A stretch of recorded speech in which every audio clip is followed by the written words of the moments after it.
আসসালামু আলাইকুম। দীর্ঘ টানা বৃষ্টির কারণে বালাগ্রাম ৯ নং ওয়ার্ডে এই কাঁচা রাস্তাটি ধসে পড়ে। এতে ৩০০+ পরিবারের যাতায়াত বন্ধ হয়ে পড়ে। এই বিষয়টি চেয়ারম্যান মেম্বারকে জানালে তারা কোনো রকম সহযোগিতা করে না। তারপর এলাকাবাসী নীলফামারী জেলা সহ সমন্বয়ক মোহাইমিনুর রহমান ছানা ভাইকে জানান। তারপর তিনি এলাকাবাসীকে সাহায্যের হাত বাড়িয়ে দেন। এরপর জেনে নেব এলাকাবাসীর মুখ থেকেই রোডের কাজ কতটুকু সম্পূর্ণ হলো। বালাগ্রাম ৯ নম্বর ওয়ার্ড, আমাদের এখানে একটি পাড়া রয়েছে। এই যে আমরা যে এখানে দাঁড়িয়ে আছি, এখানে ৯ নম্বর ওয়ার্ডের একটি পাড়া দোলাপাড়া। তো এই দোলাপাড়া আমরা এই বর্ষা শুরু হওয়া মানে শুরুতে আর কি অতি বৃষ্টিপাতের কারণে আমাদের এই যে রাস্তাটা চলাচলে যে রাস্তাটা রয়েছে সে রাস্তাটা একবারে টোটালি ভেঙে গেছে। যাতায়াতের একবারে কোনো উপযোগী নাই বললে চলে।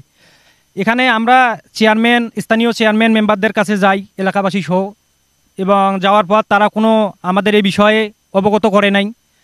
তারপর আমরা এখানে ইউনো মহোদয়ের কাছে অবশ্যই যাওয়ার চেষ্টা করি, কিন্তু সেখানেও আমরা কিছু এখানে এ বিষয়ে কিছু আশ্বাস পাই নাই। এবং সর্বশেষ আমরা সবাই মিলি চিন্তা ভাবনা করে আমরা আমাদের এলাকার কৃতি সন্তান বর্তমান জেলা সমন্বয়ক এনসিপির ওনার কাছে যাই, মোহাম্মদ মোহাইমিনুর রহমান ছানা ভাই।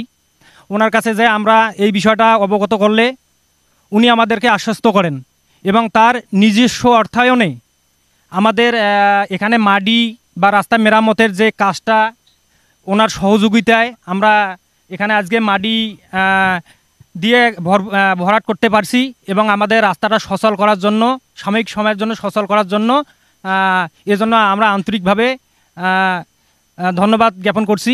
এবং এই রাস্তাটা যাতে পরবর্তীতে আরও অনেক ভাঙ্গা আছে বা রাস্তাটা মেরামত করা লাগবে, এই বিষয়ে আমি উপজেলা বা ইউনো মহোদয়ের উপর দৃষ্টি আকর্ষণ করছি। উনি যাতে আমাদের রাস্তাটা অতি শীঘ্রই আরও পুনরায় সংস্কার করার জন্য বিশেষভাবে অনুরোধ করা হচ্ছে।